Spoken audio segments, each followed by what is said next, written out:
માંડવીના ધારાસભ્ય અનિરુદ્ધભાઈ દવેના હસ્તે રૂકમાવતી પુલથી માંડવી પોર્ટના ગેટ સુધી રૂપિયા 151 લાખના ખર્ચે રસ્તાનું અને પુલના કામનું ખાતમુહૂર્ત કરાયું।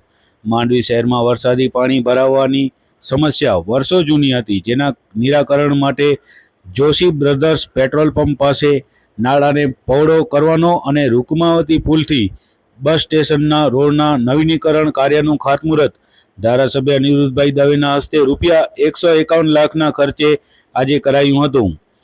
માંડવી નગરપાલિકાના સદસ્ય ગીતાબેન પંકજ ગોરે સૌને આવકાર આપ્યો હતો। ધારાસભ્ય અનિરુદ્ધભાઈ દવે, પૂર્વ નગર પ્રમુખ મેહુલભાઈ શાહ, મુકેશભાઈ જોશી, વાડીલાલભાઈ દોશી, સુજાતાબેન ભાયાણી, કાશ્મીરાબેન રૂપારેલ, રાજેશભાઈ કાનાણી, વેપારી લલિતભાઈ વગેરેનું મંચ સ્થાનેથી સન્માન કરાયું હતું। વર્ષો જૂની વરસાદી પાણીના નિકાલની વેપારીઓની માંગ હતી, ત્યારે આજે રૂપિયા 151 લાખના ખર્ચે પુલ અને રોડ રસ્તાના કામોનું પ્રારંભ થતાં વેપારી આલમમાં ખુશીની લાગણી ફેલાઈ હતી। મંચ સ્થાનેથી વેપારીઓએ ધારાસભ્ય અનિરુદ્ધભાઈ દવેનો આભાર માન્યો હતો। શૈલેષભાઈ મણિયાર, અમુલભાઈ ડેઢિયા, શિવજીભાઈ સંગાર, નરેન્દ્રભાઈ પીઠડિયા, રમેશભાઈ પટેલ, જલારામ મોટર ગેરેજ, જુગલભાઈ સંઘવી, સન્મુખસિંહ જાડેજા, પંકજભાઈ ગોર, જયભાઈ ગોર, કીર્તિભાઈ ગોર, કાદરભાઈ ઉઠારવાલા, અબ્દુલભાઈ ઓઢેજા, અરવિંદભાઈ ગોહિલ, નરેનભાઈ સોની, વેપારી ગૌરવભાઈ શાહ, એડવોકેટ લક્ષ્મીચંદભાઈ ફૂફલ, ધનરાજભાઈ ગઢવી, વિરમભાઈ ગઢવી વગેરે ખાસ ઉપસ્થિત રહ્યા હતા। આભાર વિધિ ઉદય ધકાણે કરી હતી।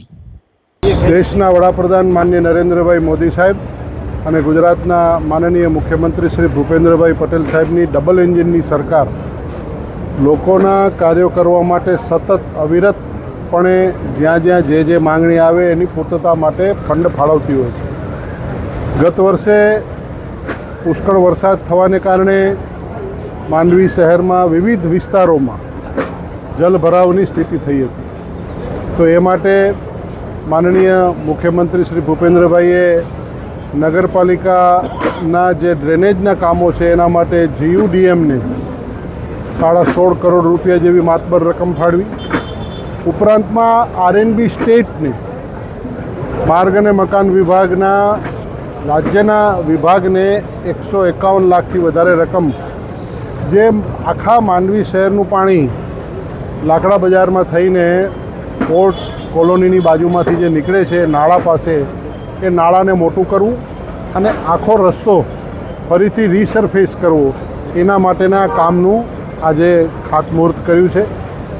શહેરની બંને નામાંકિત વેપારી સંસ્થાઓ ચેમ્બર ઓફ કોમર્સ અને મર્ચન્ટ એસોસિએશનની આ રજૂઆતો પણ હતી, કારણ કે અહીંથી પાણી રોકાતું એને કારણે ગામમાં પાણી ભરાતું, તો વેપારીઓની દુકાનોમાં માલને વસ્તુઓને અનેક રીતે નુકસાન થતું, એને કારણે વેપારી સંસ્થાઓની પણ ખૂબ રજૂઆત હતી કે ભાઈ આ નાળું જો મોટું થાય તો પાણી નીકળી જાય।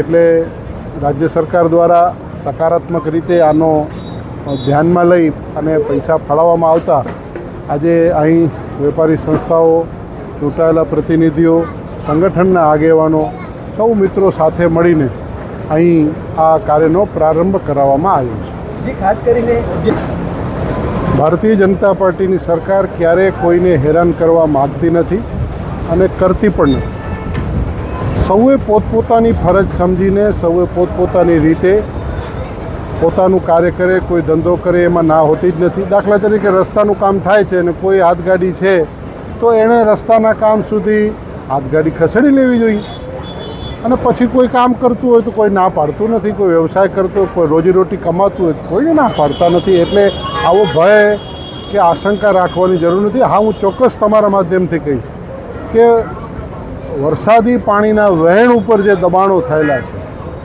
છે એ દબાણો ચોક્કસપણે હટશે। એ ચોક્કસપણે દબાણો પોતે દૂર કરી, કારણ કે ગામ ડૂબે, લોકોના ઘરમાં પાણી ભરાય અને ત્યાં સુધી કોઈ પોતે પોતાની જવાબદારી ન સમજે તો તંત્રએ લાલાક કરવી પડે છે। ગતરોજ સંકલનની બેઠકમાં પણ કલેક્ટરશ્રીએ આ બાબતની સ્પષ્ટ સૂચનાઓ આપેલી છે।